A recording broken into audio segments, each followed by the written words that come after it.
Saudaraku sekalian, mari kita mengerti dan benar-benar menyadari betapa hebat makhluk yang disebut manusia ini diciptakan oleh Sang Khalik, Allah semesta alam yang maha cerdas. Allah menciptakan kita itu di bumi ini sebagai pengelola.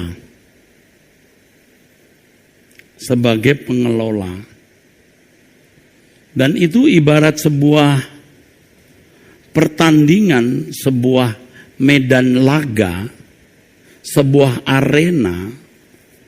Manusia itu pemain, saudara. Pemain.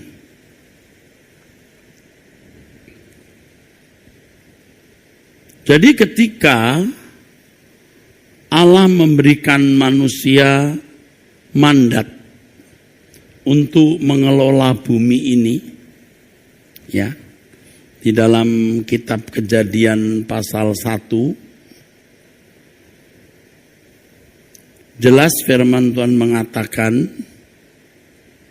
supaya mereka berkuasa atas ikan-ikan di laut, dan burung-burung di udara, dan atas ternak, dan atas seluruh bumi, dan atas segala binatang melata yang merayap di bumi. Supaya mereka berkuasa. Itu maksudnya, saudara, supaya manusia bertanggung jawab atas pengelolaan alam semesta ini. Lalu dikatakan juga, taklukkan itu. Kepada manusia, Tuhan berkata, taklukkan itu. Ya, penuhi bumi, taklukkan itu. Berkuasalah atas ikan-ikan di laut dan burung-burung di udara, dan atas segala binatang yang merayap di bumi. Kamu diciptakan, hai manusia, supaya kamu berkuasa atas ikan-ikan di laut dan burung-burung di udara, dan atas ternak, dan atas seluruh bumi, dan atas segala binatang melata yang merayap di bumi. Lalu di ayat 28, Tuhan berkata, penuhilah bumi dan taklukkanlah itu, berkuasalah atas ikan-ikan di laut dan burung-burung di udara, dan atas segala binatang yang merayap di bumi. Jadi manusia memiliki tanggung jawab, manusia memiliki tugas. Seperti yang saya kemukakan pada pertemuan pada hari Kamis yang lalu, Tuhan memberi persoalan kepada manusia. Ibarat orang sekolah itu memberi soal. Ibarat sebuah proses belajar mengajar, guru memberi soal. Tuhan memberi persoalan. Tuhan memberi masalah. Persoalan masalah itu bukan menyakitkan, tapi justru membuat kodrat dan keberadaan manusia bisa dikenakan, bisa digelar, bisa dibuat berbunga-bunga seindah-indahnya. Jika tidak ada tanggung jawab ini, jika tidak ada masalah ini, jika tidak ada persoalan ini, manusia mati. Bukan mati secara fisik, tetapi kodrat yang dia miliki, di mana manusia segambar dengan Allah, tidak bisa dimainkan. Di Kejadian pasal 2, saudaraku, firman Tuhan mengatakan, Tuhan mengambil manusia itu di ayat 15 menempatkannya dalam Taman Eden untuk mengusahakan dan memelihara taman itu. Mengusahakan dan memelihara taman itu. Allah bukan tidak sanggup mengusahakan dan memelihara taman itu, tetapi Tuhan memberi tanggung jawab kepada manusia. Itulah sebabnya tadi di awal khotbah ini saya katakan manusia itu hebat. Menjadi sekutu Allah, menjadi kawan sekerja Allah. Manusia bukan penonton. Manusia itu pemain. Jangan berpandangan bahwa manusia hidup ada di bawah bayang-bayang takdir. Ya.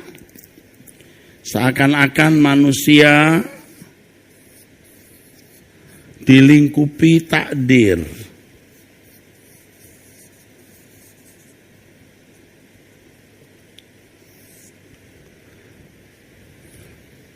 Jika manusia hidup di bawah bayang-bayang takdir, atau kata lain belenggu takdir, manusia disandera oleh takdir, maka manusia bukan penonton, bukan pemain tapi penonton.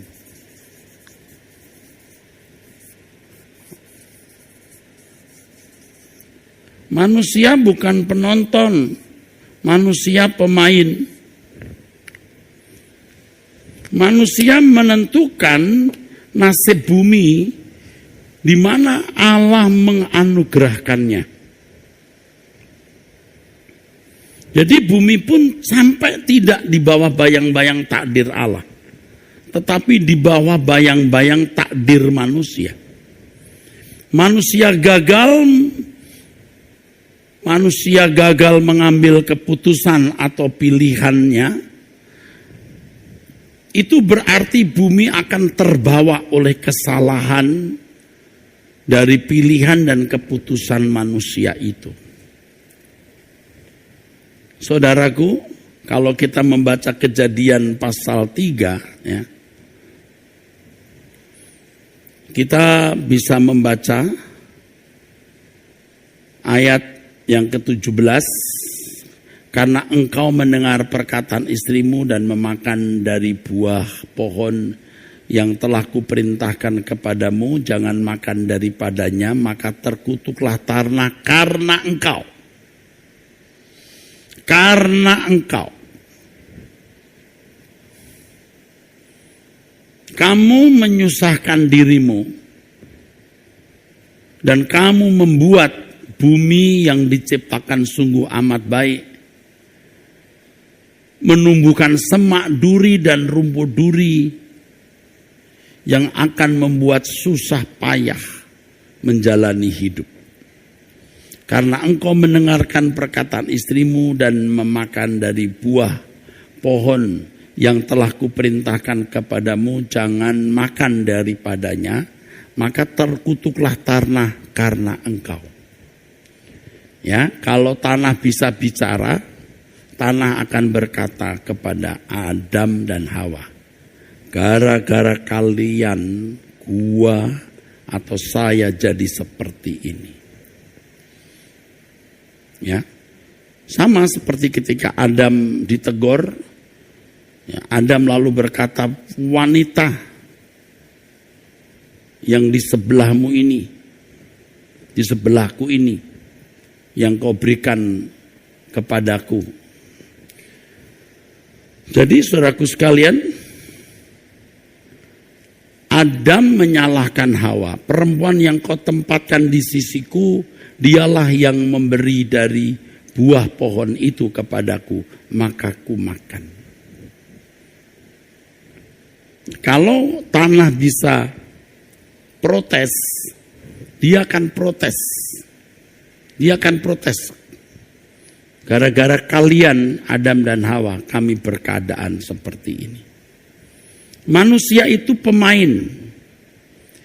Ia menentukan takdirnya sendiri.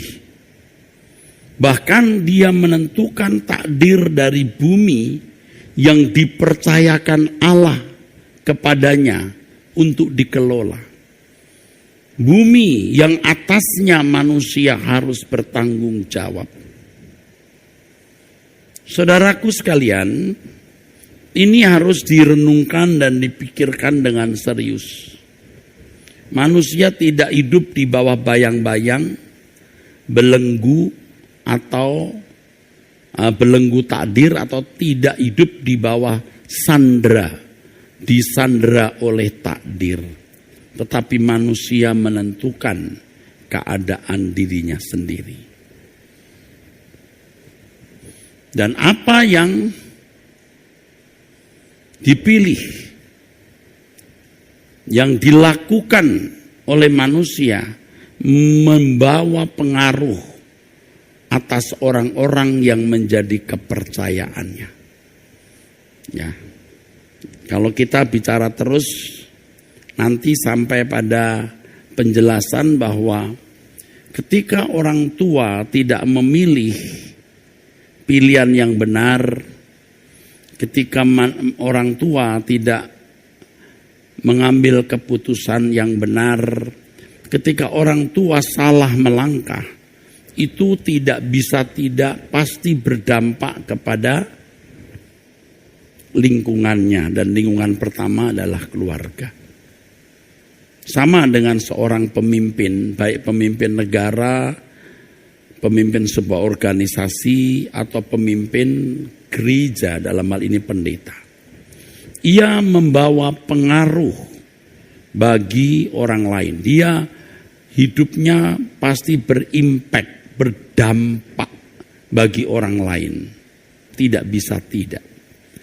Kita tidak bisa berkata, itu bukan tanggung jawabku.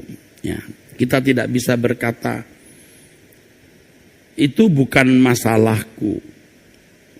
Itu masalahmu, kenapa orang jadi begini? Maksud saya, anakmu, pasangan hidupmu, orang tuamu bisa berdampak untuk orang lain, saudaraku. Jadi sangat keliru kalau orang mengajarkan bahwa Allah menentukan segala sesuatu, seakan-akan manusia hidup di bawah bayang-bayang takdir. Ya. Jangankan atas diri manusia itu sendiri. Ia pun, manusia pun juga harus bertanggung jawab atas lingkungannya. Atas lingkungannya. Jadi kalau bumi dalam keadaan rusak, seperti yang dikatakan dalam firman Tuhan, bumi menjadi gersang oleh karena penduduknya, itu karena tindakan dan pilihan yang salah yang dilakukan oleh manusia. Jadi saudaraku, lingkungan kita ikut memikul akibat pilihan kita, tindakan kita, perilaku kita. Sebaliknya lingkungan juga akan menerima rahmat dan berkat kalau kita mengambil keputusan yang benar, sikap yang benar, pilihan dan keputusan yang benar, saudaraku. Nah, kalau orang sudah berpikir bahwa Allah menentukan keadaan orang itu, ya, apakah dia masuk surga atau masuk neraka, itu berarti segala sesuatu sudah ada di dalam takdir Allah. Ya. Coba kita pikir baik-baik, ya.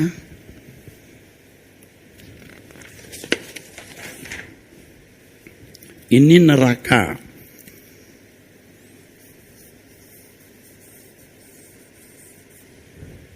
Ini surga.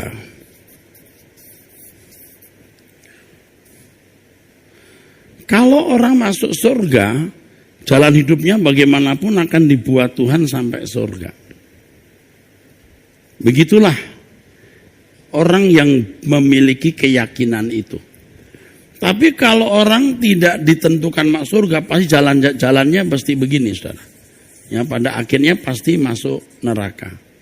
Ini jalan model begini ini Anda bayangkan nih, saya cuma membuat gambar betapa kacaunya ya. Jadi betapa kacaunya gambar hidup orang itu untuk dirinya dan untuk orang lain. Sebab akhirnya dia masuk neraka ini. Ini gambarnya ya. Ini gambarnya ya.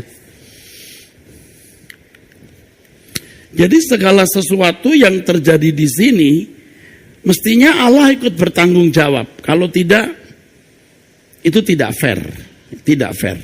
Jalan hidup orang yang memasuk neraka itu tidak mungkin benar. Tapi jalan hidup orang yang masuk surga pasti benar. Kalaupun pernah berantakan, pasti nanti akhirnya benar. Ini sangat beda. Oleh sebab itu, saudara jangan mengikuti ajaran yang mengatakan Allah sudah menentukan seseorang masuk neraka atau masuk surga. Biasanya yang diajarkan ini, orang ditentukan masuk surga oleh anugerahnya. Jadi tidak ada anugerah bagi orang yang masuk neraka. Nah, orang yang tidak ditentukan masuk surga, Anda bayangkan jadi bagaimana rusaknya.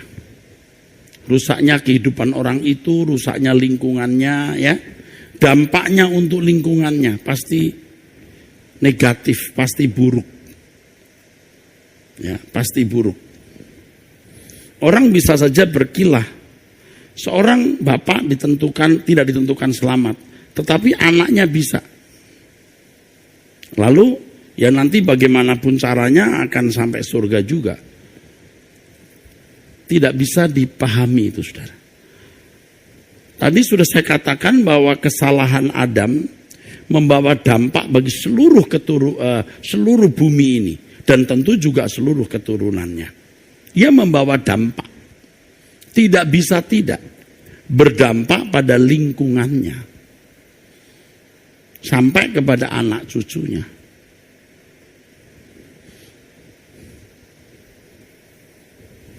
Saya harap ini bisa dimengerti ya.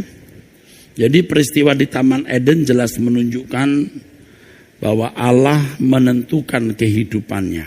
Ya.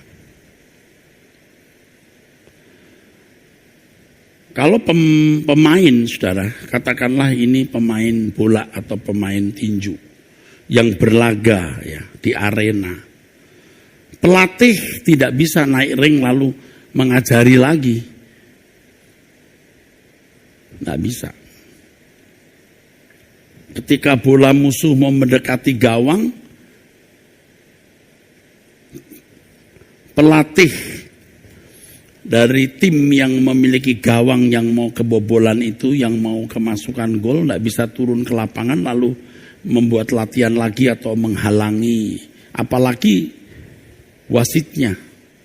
Karena pro kepada pemain yang satu, pemain yang warna merah katakanlah ya, pemain yang warna merah, ini musuhnya warna hijau ya, warna hijau nyerang mau mendekati gol, terus wasitnya stop, bolanya suruh berhenti, nggak boleh kan, mau gol saja.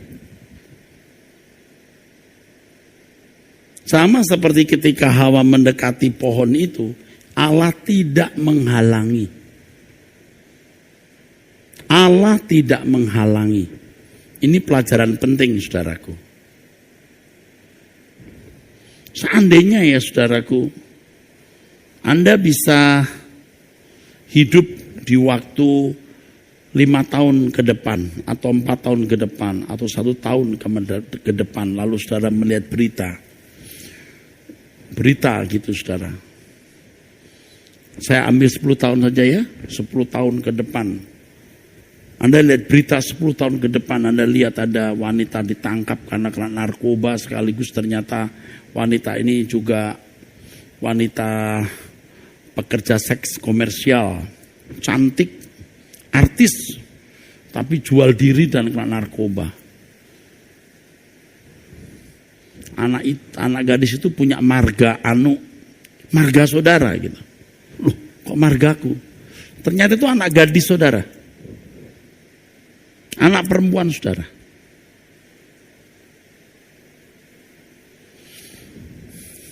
Nah, coba renungkan. Atau Anda melihat berita, ada laki-laki masuk penjara, dijatuhi hukuman mati atau hukuman seumur hidup. Ternyata saudara,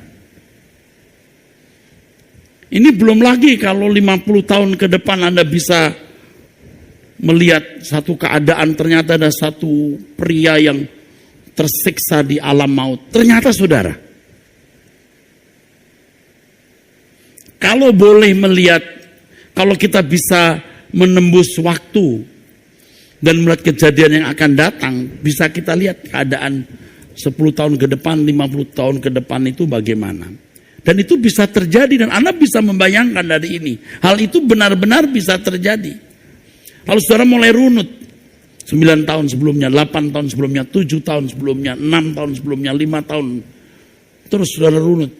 Ternyata keputusan-keputusan dan pilihan-pilihan yang salah saudara membawa saudara punya anak gadis menjadi begitu keadaannya, atau membawa saudara ke penjara, dan lebih mengerikan Anda masuk neraka. Anda berkata, Tuhan kenapa engkau tidak cegah aku? Jawabnya pasti ini, kamu pemain. Dan kita tidak bisa mengatakan satu ini. Aku tidak mau jadi manusia. Tidak bisa. Tuhan kenapa kau jadikan aku manusia? Anda tidak bisa berkata itu. Itu yang tidak bisa diucapkan karena itu prerogatif Tuhan. Yang itu Anda tidak bisa. Tuhan berkata itu suka-sukaku. Itu keputusanku. Kenapa kamu jadi manusia bukan jadi monyet? Kenapa tidak jadi ikan mujair? Kenapa tidak jadi belut? Jadi manusia, itu prerogatif. Itu hak bebas Tuhan. Tetapi aku tidak mendesain kamu masuk neraka. Aku tidak mendesain anakmu mengkonsumsi narkoba, jadi pekerja seks komersial. Kamu pemain, kamu yang menentukan.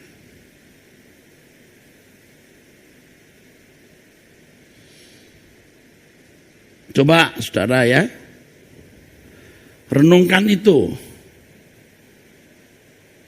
Kalau kita bisa meneropong kejadian 20 tahun ke depan, coba bayangkan hal itu bisa terjadi, bukan tidak bisa terjadi. Bagus juga saudara merenungkan hal ini. Anda meneropong kejadian 20 tahun ke depan, ternyata Anda sudah mati. Anda melihat ada Nissan. Anda melihat Nissan. Nama saudara di situ. Lalu Anda melihat ternyata ada di neraka. Betapa mengerikan. Dan Anda akan berkata, kenapa Tuhan tidak mencegah? Tuhan tidak bisa mencegah karena Tuhan memberi kehendak bebas. Jangan konyol ya, ada orang berkata, bagaimanapun manusia tidak akan pernah bebas, manusia tetap manusia. Ini ada seorang teolog yang ngomong begitu. Seandainya tetap tidak bisa bebas, manusia akan terikat dengan kodratnya sebagai manusia. Coba you terbang, bisa nggak? Nggak bisa kan? Itu berarti Anda tidak ada kebebasan. Loh itu kan konyol. Hanya karena mau membela doktrin bahwa Allah menentukan orang selamat. Nggak bisa begitu. Kebebasan di sini terkait dengan keselamatan kekal, ya. Terkait dengan keselamatan kekal. Seandainya Adam dan Hawa tidak jatuh dalam dosa, kehendak bebas tetap ada, saudara. Manusia melakukan segala sesuatu dengan dan di dalam kehendak bebasnya. Tetapi kehendak bebas yang digunakan selalu sesuai dengan pikiran dan perasaan Allah. Nah itu hebatnya saudara. Kehendak bebas yang selalu sesuai dengan pikiran dan perasaan Allah. Sehingga bumi ini seandainya Adam dan Hawa tidak jatuh dalam dosa ya, seperti simfoni yang tidak pernah fals. Tidak pernah fals. Karena semua serba hidup di dalam ketepatan saudara. Dan bumi dikelola dengan sangat indah. Ya, kalau boleh memuji gitu, Allah seakan-akan sebagai Bapa berkata, I'm proud of you. I'm proud of you. Ya, aku bangga dengan kamu. Kau bisa buat ini, kau bisa buat itu, indah sekali dan bisa dinikmati oleh orang lain, saudara-saudaramu. Indah sekali. Tetapi setelah manusia jatuh dalam dosa, yang diciptakan itu hal-hal yang ya ada juga yang berguna, pasti banyak yang berguna bagi sesama, tapi tidak sedikit yang disalahgunakan dan mendatangkan bencana. Dan itu mendukakan hati Allah. Saudara renungkan ya, ini bisa terjadi loh. 20 tahun ke depan, 15 tahun ke depan, bisa 10 tahun ke depan, Anda misalnya bisa meneropong waktu, lalu Anda masuk di satu tahun ya, tahun 2030, tahun 2030 ternyata Anda sudah mati, lalu Anda ada di San Diego Hill atau ada di Quiling atau di Tanah Kusir ya di Jakarta, lalu saudara melihat Nissan, namaku di sini. Memang sudah meninggal di situ. Nissan ada gambar salib, Nissan ada beton salib, bentuk salib nama Anda di situ. Lalu Anda dibawa ke alam roh Hades dan ternyata Anda di dalam api neraka. Artinya terpisah dari Allah bersama dengan orang-orang jahat. Itu mengerikan. Itu mengerikan. Maka ya saudara, tadi pagi di tengah-tengah suasana puji-pujian yang bagus, saya membisikkan sesuatu ke telinga salah seorang pekerja atau aktivis gereja, Bapak Christian. Saya berbisik, betapa rentannya manusia itu. Kita tidak bisa melindungi anak-anak kita dengan kekuatan kita sendiri. Mau hebat bagaimanapun, kita itu terbatas. Itu saja saya bisikkan, dan beliau juga sempat mengucapkan beberapa kata atau kalimat. Benar. Orang tuh kalau lagi sehat, punya uang banyak ya. Relasi pejabat, apalagi pejabat keamanan atau aparat keamanan, merasa kuat. Sombong.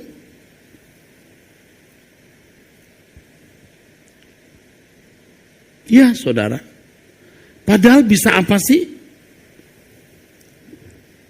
Untuk melindungi orang-orang yang dia cintai.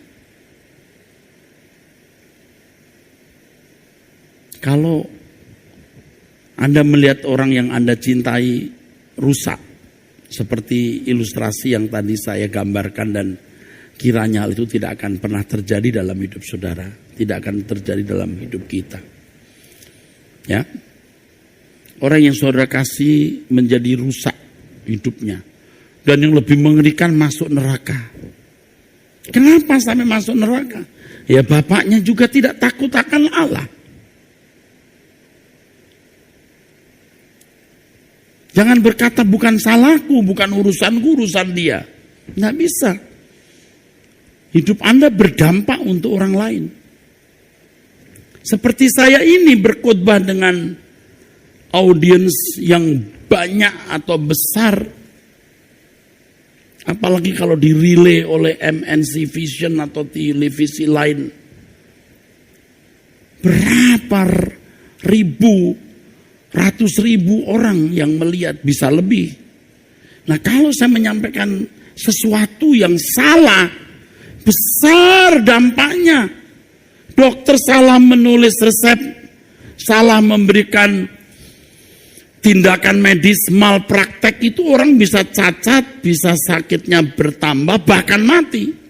Kalau pendeta salah mengajar, itu masuk neraka loh, orang binasa. Tadi pagi saya bicara soal karir ya.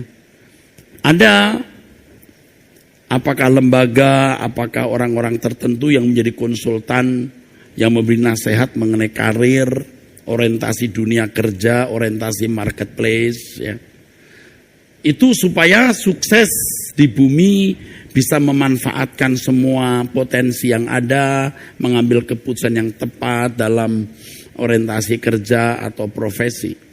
Nah, kalau pendeta itu mengajarkan jalan karir untuk hidup keabadian, nggak boleh salah. Nggak boleh salah. Makanya bukan saja harus belajar teologi, ya itu semua orang juga bisa, saudara. Gembel di pinggir jalan, di sekolahin 4 tahun jadi sarjana juga bisa. Tetapi bagaimana kita bisa menjadi orang-orang yang bisa diberkati Tuhan. Seperti apa yang saya sampaikan hari ini di relay di Shine TV, First Media. Anda juga bisa melihat saya di televisi lain ya saudaraku. Tapi kali ini saya di Shine TV, First Media.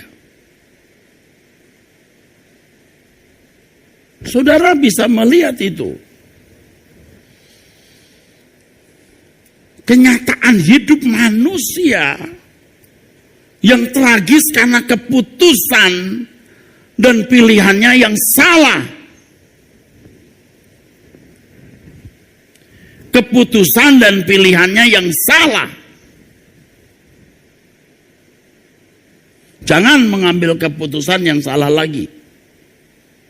Karena berdampak bukan hanya untuk diri sendiri, tapi juga untuk orang lain. Makanya bayangkan kalau orang berpikir bahwa nasibnya ditentukan takdir.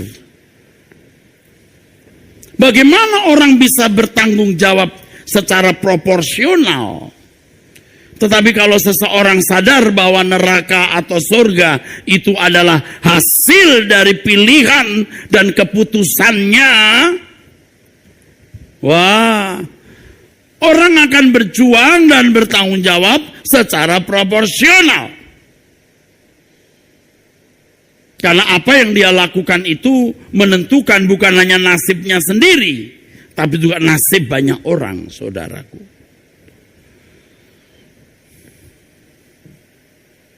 Tadi saya katakan kalau saya pendeta bukan hanya belajar teologi, saudaraku, tapi saya juga harus belajar hidup di dalam kebenaran yang sejati, dalam kesucian, dan seorang pendeta itu mutlak harus mengalami perjumpaan dengan Tuhan. Kalau tidak mengalami perjumpaan dengan Tuhan, khotbahnya hanya dari buku yang dia baca, dari khotbah orang lain, sedangkan kebutuhan untuk jemaat hari ini apa dia tidak tahu.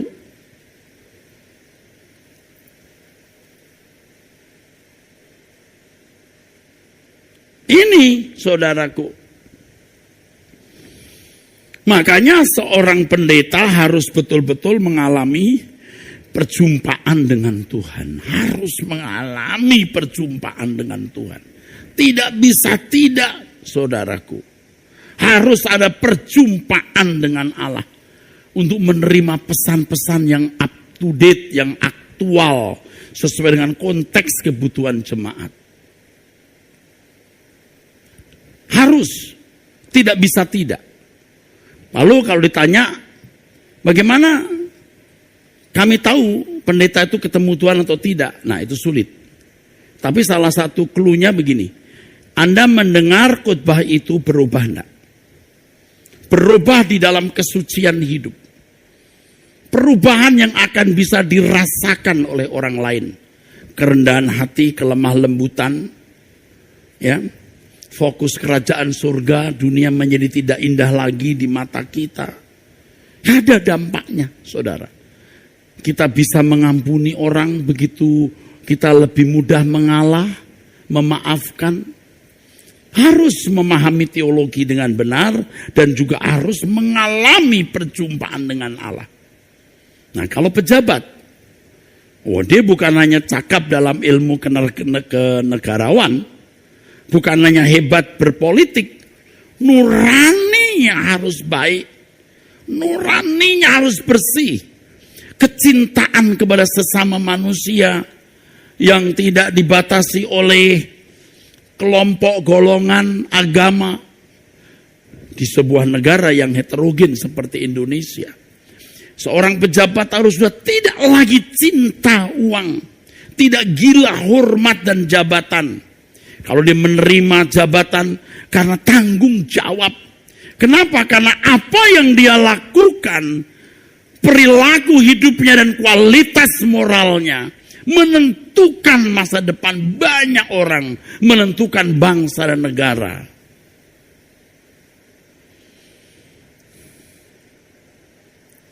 Anda pasti membaca di mukadimah pembukaan Undang-Undang Dasar bahwa kemerdekaan yang dialami, diterima bangsa ini bukan berkat jatuh dari langit, tapi perjuangan para pahlawan bangsa kita. Makanya bangsa yang besar itu menghargai pahlawannya. Tidak bermaksud untuk membanggakan diri. Gereja kami, gereja yang sudah 7-10 tahun ini memperhatikan kehidupan para veteran. Ya saudara, karena bangsa yang besar, bangsa yang menghargai pahlawannya. Saya juga aktif dalam lingkungan veteran MADA, Markas Daerah DKI khususnya. Saudara, ini kemerdekaan yang mahal harganya, yang dibeli dengan darah dan nyawa. Dan kemudian ini dia, hasilnya dinikmati oleh masyarakat. Nah sekarang kalau pejabat yang menjabat tidak memiliki nurani dan kecintaan kepada bangsa ini, wah, celaka saudaraku, celaka. Orang tua juga begitu. Ini kalau ada bapak-bapak yang masih ya sembarangan hidup, kalian mengukir sejarah hitam anak-anakmu dan mempersiapkan dirimu dan anak-anakmu masuk neraka. Sudah punya istri, pacaran lagi, menikah lagi, selingkuh. Ini saya bicara untuk kelompok Kristen ya, yang memang monogami ya. Saya bicara untuk orang-orang Kristen yang memang monogami. Jelas Anda tidak boleh memiliki lebih dari seorang istri. Kecuali istrimu meninggal atau suamimu meninggal. Main judi. Sudah tua ngobat.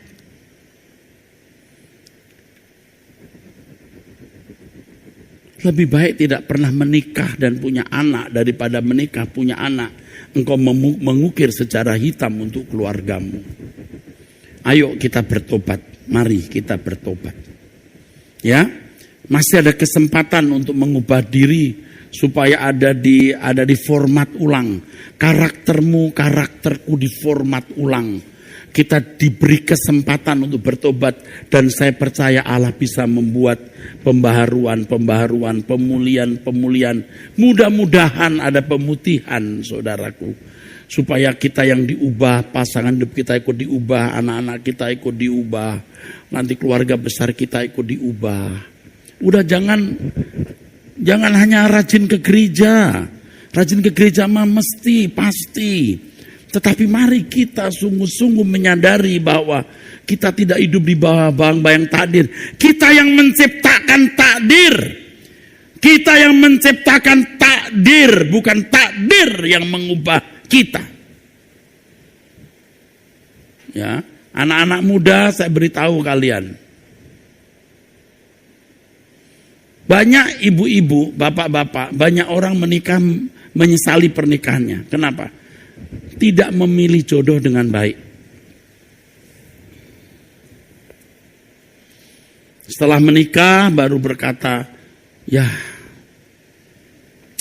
aku menyesal kenapa aku menikah dengan pria ini atau kenapa aku menikah dengan wanita ini. Tapi ya sudahlah, namanya juga takdir. Wah, Enggak, itu bukan takdir. Kamu yang memutuskan kenapa menikah dengan pria itu atau dengan wanita itu. Lebih baik kamu tidak menikah daripada menikah, tapi kamu tidak membangun kehidupan yang berkenan di hadapan Allah. Jadi jelas kisah di Taman Eden itu menunjukkan bahwa Allah memberi kebebasan kepada manusia untuk menentukan kehidupannya. Ya, kepada para pendeta atau hamba-hamba Tuhan atau pemimpin-pemimpin gereja, bagaimana kedewasaan rohani jemaat, mereka bakal masuk surga atau terparkir di bumi lalu terbuang dari hadirat Allah. Anda memiliki peran yang besar. Para pemimpin-pemimpin bangsa, Anda memiliki peran yang sangat menentukan untuk nasib bangsa ini. Ya, kita iri melihat ada beberapa negara yang tidak memiliki sumber alam seperti kita bisa lebih makmur, lebih baik. Ya, indeks korupsinya kecil. Ya, ya kita harus malu. Kita ini bertuhan. Kita memiliki sila ketuhanan yang Maha Esa. Mestinya orang bertuhan itu lebih baik dan mestinya bisa memakmurkan bangsa dan negara. Kita mengisi kemerdekaan yang diperjuangkan oleh para pahlawan bangsa kita. Ya, kemerdekaan tidak datang dari langit begitu mudah, tetapi hasil perjuangan dengan darah, nyawa dan segala pengorbanan. Sekarang kita harus mengisi kemerdekaan ini dengan baik. Ya, saudara.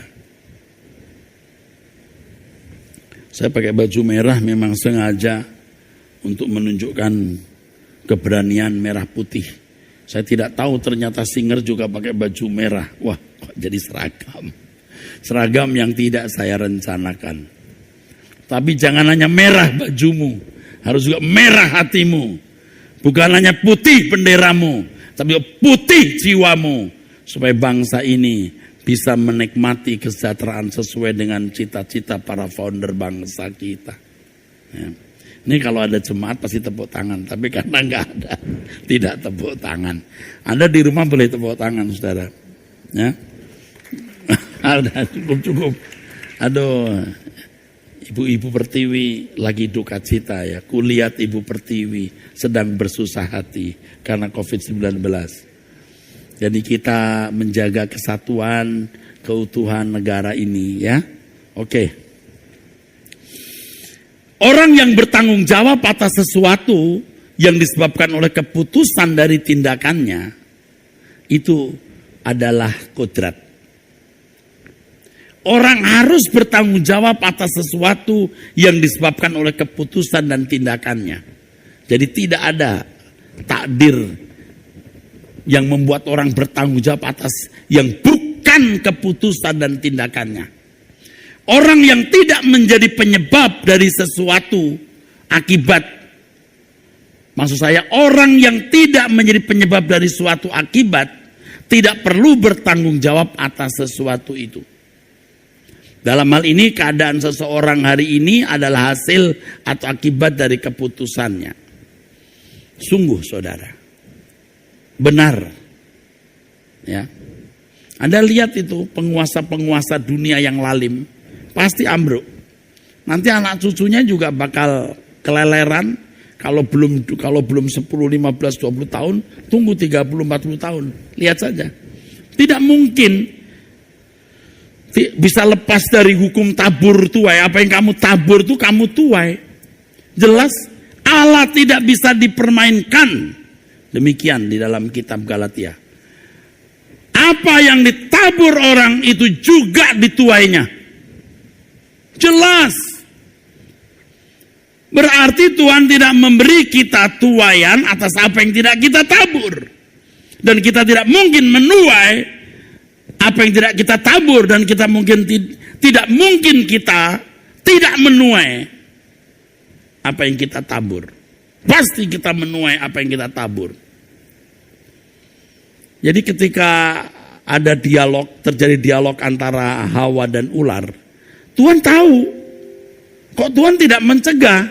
Kasih aja tuh halilintar atau geluduk. Kaget bubar. Buat hujan deras. angin badai. Tidak. Bahkan Tuhan pun tidak memagari pohon terlarang di tengah taman tersebut. Tidak memagari dengan beton atau besi, tapi membiarkannya terbuka. Dan itu berbuntut kejatuhan manusia ke dalam dosa. Sangat tragis. Tuhan tidak mencegah, Tuhan tidak menghalangi kejatuhan itu. Tuhan tidak pernah mengatakan, aku akan menghalangi sedemikian rupa agar kamu tidak pernah makan buah terlarang itu. Tidak pernah. Tuhan berkata, semua pohon dalam taman ini boleh kau makan buahnya dengan bebas. Tapi pohon pengetahuan tentang yang baik dan yang jahat itu, janganlah kau makan buahnya. Sebab pada hari engkau makan buah itu, pastilah engkau mati. Kejadian 2 ayat 16 dan 17. Dulu saudaraku ya, waktu saya masih kecil, orang tua saya Kristen, tapi Kristen kejawen, saudara. Jadi itu memiliki kebiasaan kalau malam hari bangun jam 1, jam 2 lalu uro-uro. Uro-uro itu artinya menyanyi tembang Jawa yang isinya itu nasihat-nasihat. Nasihat-nasihat atau pujian terhadap Sang Hyang Gusti, itu Tuhan Allah maksudnya ya saudaraku. Saya masih mendengar kadang-kadang nyanyi lagu Megatro atau itu lagu Jawa atau lagu Kidung Jemaat gitu. Neng gunung wane ngari Gusti Allah ono. Di gunung dan di lembah, itu kan, kemana jalan? Nyanyi. Kenapa? Ditanya, kenapa? Begitu. Nanti hari-hari tertentu juga puasa. Kenapa? Jawabnya apa? Napake anak. Napake anak. Itu menempatkan langkah anak cucu. Ada loh filosofi Jawa begitu. Jadi kelakuan orang tua itu menentukan masa depan anak-anak. Yang kamu tabur, kamu tuai. Tuaian itu bukan hanya atas dirimu, tapi juga atas anak cucumu. Sama hari ini ketika hutan dipotong, digunduli, mestinya jadi jantung dari dunia, Borneo itu. Dibuat, dipotong, mestinya ditanami lagi supaya tidak jelas siapa yang motong, apa ditanam lagi, dibakar sekalian. Lalu hari ini kita bisa melihat, ya tidak semua orang buat begitu, ada yang tega begitu, dipotongin itu hutan-hutan, kemudian hari terjadi, gampang terjadi apa? Banjir, terjadi tanah longsor, mana mikir? Dan saya kasih tahu ya, Tuhan tidak diam. Semua harus diperhitungkan di kekekalan. Siapa yang buat itu, Allah akan menuntut. Kemiskinan bangsa ini juga bukan karena generasi kita sekarang. Ini kita generasi yang menuai dari apa yang ditabur oleh generasi kita sebelumnya. Dan sekarang kita harus melihat masa depan bangsa kita. Tabur yang baik. Tabur hari ini untuk anak-anak cucu kita ke depan. Saudaraku, bahkan ketika Adam dan Hawa makan buah terlarang, Tuhan tidak mencegah. Dan ini yang membuat kita mestinya gentar ketika kita hidup sembarangan seakan-akan aman. Sebenarnya tidak aman untuk kita dan tidak aman untuk anak cucu kita dan tidak aman untuk lingkungan kita. Aduh saudara, mengerikan. Fragmen yang terjadi di Taman Eden adalah gambaran kehidupan manusia. Bukan hanya bagi manusia pertama, tapi juga bagi semua manusia di segala tempat dan di sepanjang zaman. Dan yang jelas bahwa manusia dikendalikan oleh kehendak bebasnya atau free will-nya, atau dalam istilah latinnya liberum arbitrium, untuk menentukan nasib dan keadaan dirinya, anak cucu, bahkan alam sekitarnya. Jadi kalau ekosistem bumi kita ini rusak, Jangan disalahkan Tuhan. Memang akhir zaman bumi ini akan begini begitu. Oh ya, itu tanda akhir zaman. Allah sudah melihat akan terjadi berbagai bentuk bencana dari kondisi alam. Tetapi manusia yang merusak ekosistem bumi ini. Maka Alkitab mengatakan bumi tandus oleh karena perbuatan penduduknya. Tuhan sebagai hakim menegakkan hukum itu dengan segala resiko dan konsekuensinya. Baik manusia maupun bagi Tuhan sendiri. Tuhan itu luar biasa, tentu gagah. Ketika membuat tatanan atau hukum, Tuhan sudah melihat segala resiko yang bisa terjadi atas apa yang ditentukannya. Ketika manusia jatuh dalam dosa, maka manusia kehilangan kemuliaan Allah. Dan Allah bertanggung jawab atas itu. Dia memberi putra tunggalnya. Ia bisa menyelesaikan tanpa berkorban. Dia bisa berkata, baiklah, ku ampuni dosa-dosamu, ku selesaikan, ku anggap tidak pernah terjadi semua pelanggaran. Aku buat bumi makin makmur, subur, dan kalian menikmati. Nggak bisa. Allah konsekuen dengan tatanan itu. Seakan-akan Allah juga telah menabur dengan penciptaan alam semesta dan penciptaan manusia.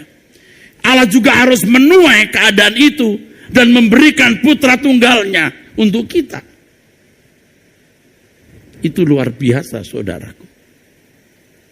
Allah bisa berkata, ku ampuni dosa-dosamu, ku anggap sudah selesai. Tetapi Allah sendiri konsekuen dengan tatanan yang dia buat. Seakan-akan Allah telah menabur, dia menciptakan manusia. Dan ketika manusia jatuh dalam dosa, Allah harus menuai. Dan dia rela memberikan putra tunggalnya untuk penyelesaiannya.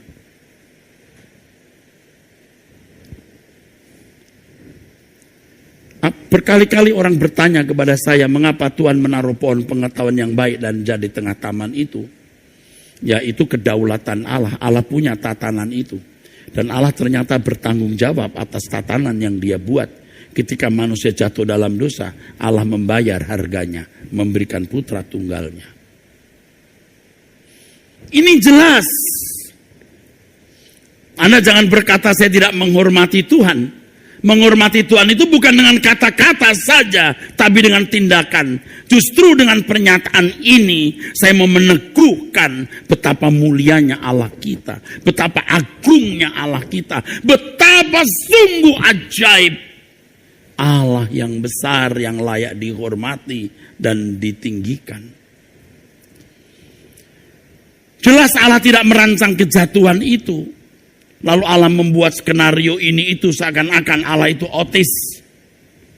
Allah bukan Allah yang demikian. Jadi kalau orang bertanya mengapa manusia diizinkan makan buah itu, mengapa Allah sengaja membuat pohon yang membuat manusia jatuh dalam dosa, jangan menggiring pikiran manusia kepada kecurigaan terhadap Tuhan. Ada yang tidak bisa kita tahu di luar pengetahuan kita, dan kita harus beretika untuk tidak masuk ke dalam kemahatauan Allah yang di luar waktu itu, saudaraku. Jangan berpikir demikian. Dan pikiran itu bisa muncul ketika orang memiliki konsep ini. Allah menentukan orang selamat dan yang lain tidak. Muncul pertanyaan, kenapa Allah buat begitu? Tetapi kalau Allah memberikan kebebasan, kita bisa lebih mengerti Allah itu adil.